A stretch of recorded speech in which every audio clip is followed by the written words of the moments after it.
Šią vasarą rugpjūčio 15-ąją Palangoje įvyko antrasis tarptautinis amerikietiškų automobilių sąskrydis American Spirit. Sąskrydyje dalyvavo tradicinių Jungtinių Amerikos valstijų gamintojų automobiliai ir šių automobilių mėgėjai.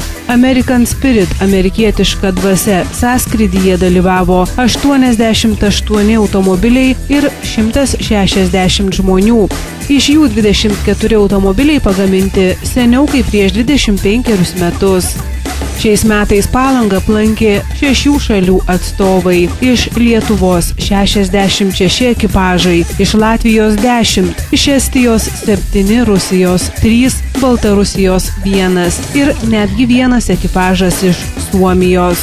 Šventinė automobilių kolona važiavo Basanavičiaus gatve ir sustojo Meilės alėjoje. Čia automobilius galėjo apžiūrėti palangiškiai ir miesto svečiai. Visus ekipažus ekspozicijos metu apžiūrėjo tarptautinė komisija sudaryta iš šalių dalyvių atstovų. Vėliau American Spirit dalyvių laukė griausmingas vakarėlis, kuriame koncertavo jauni atlikėjai, šokėjos, vidurnaktį ir fejerverkai. Buvo paskelbti ir apdovanoti sąskrydžio dalyviai už geriausią sportinį Muscle Car automobilį, geriausią variklio garsą, geriausią išorę ir vidų, geriausią tuningą, geriausią visureigį, amerikietiškiausią automobilį. Geriausiu Oldtimer automobiliu buvo pripažintas 1923 gamybos Ford T. Žiūrovų simpatijos prizą pelnė palangiškiui Vaidui Radavičiui priklausantis baltas retro limuzinas Lincoln. Taip pat buvo apdovanoti ir dalyviai pasipuošę amerikietiškiausiais ir smagiausiais rūbais. Specialų apdovanojimą pelnė sąskrydžio dalyvis iš toliausios šalies, tai yra suomis Juha Koskinen.